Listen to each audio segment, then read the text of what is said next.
I stayed at the show for a couple of hours, and I go home. I'm followed by 20 paparazzi cars, TMZ, people jumping in front of me on the way home. We're just trying to get to the house, and we're like, should we be going to our house? There are 2 helicopters flying over, 2 helicopters following us home. Meanwhile, I hadn't had makeup on yet, so my bald spot was not painted in.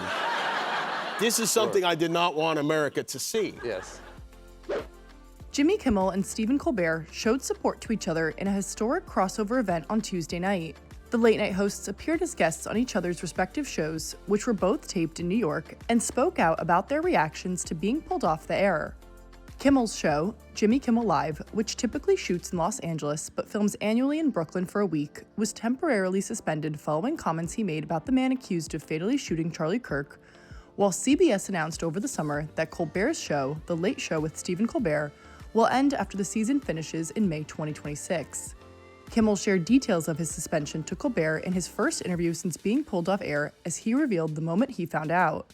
It was about 3 o'clock. We tape our show at 4:30. Yeah. I'm in my office, just typing away, as I usually do.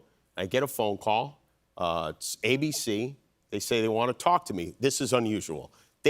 As far as I knew, they didn't even know I was doing a show previous to this. So I have a lot of people. I have like 5 people who work in my office with me. So the only private place to go is the bathroom.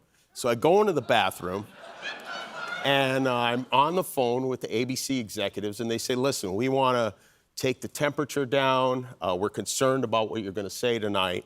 And we decided that the best route is to take the show off the air tonight. And that's what I said. I started booing. I said, I don't think that's a good idea. And they said, well, we think it's a good idea. And then there was a vote, and I lost the vote. And so I put my pants back on, and I walked out to my office, yes, and I called in some of the executive producers, and there were about 9 people in there. And I said, they're pulling the show off the air. And my wife said I was whiter than Jim Gaffigan when I came out of it. But what's the first thing that occurred to you? I thought, that's it. It's over. It is over. I was like, I'm never coming back on the air. That's really what I thought. And so we told our staff. Now, meanwhile, there's the whole audience, they're in their seats. Oh, wait, I didn't know that. Your audience was already loaded? They're loaded and in their seats. The comedian went on to explain the media frenzy that followed, telling his friend how he was being followed by paparazzi and helicopters.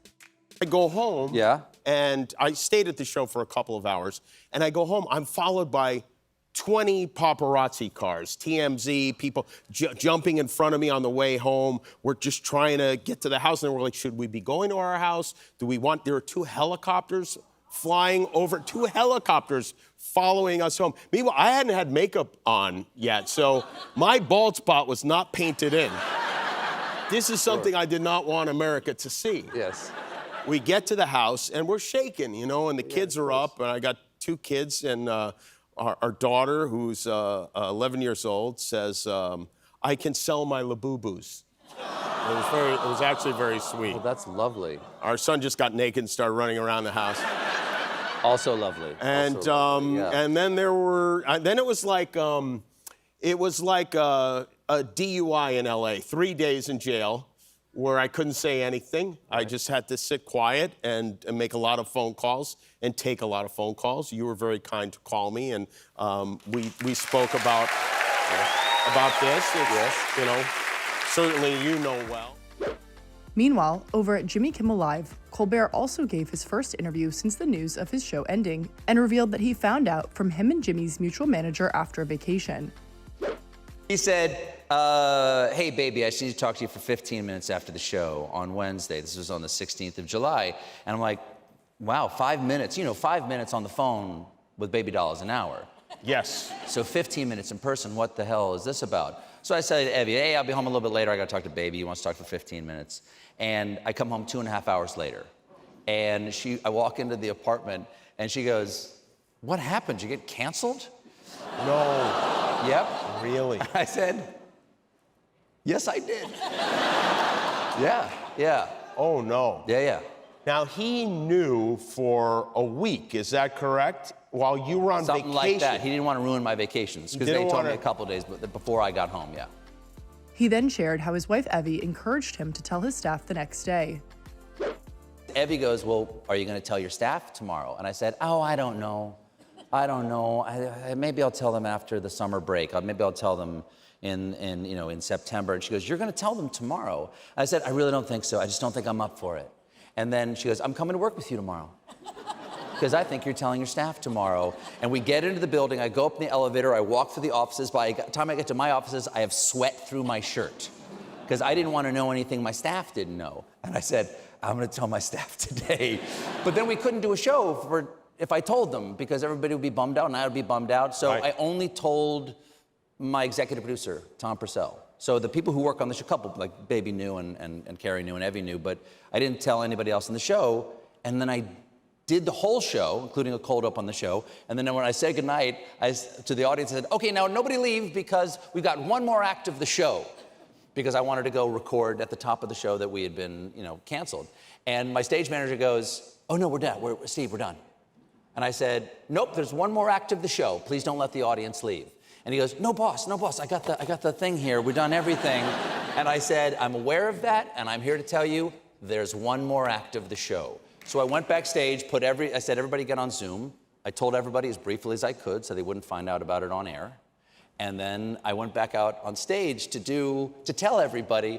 And I was so nervous about doing it right, because there was nothing in the prompter, I was just speaking off the cuff, that I f***ed up twice and had to restart. Kimmel told Colbert that he found out about his cancellation while at a protest with his family against President Trump. Colbert then shared his reaction to Kimmel's suspension, which happened to be taped. Something we need to know? Did we land on the moon?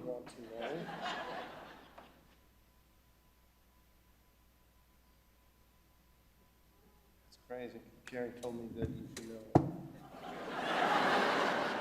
Okay, Jimmy Kimmel's show has been pulled indefinitely by ABC.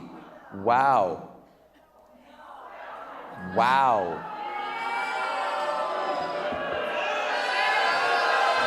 Wait, hold on one second. I'll be right back. I want to find out what this is about. I'll be right back.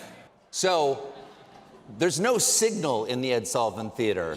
So it didn't tell me why. There was no rationale given, just that you had been yanked. So I went backstage. You figured I did something stupid, right? I generally assume that it's your fault. Yeah.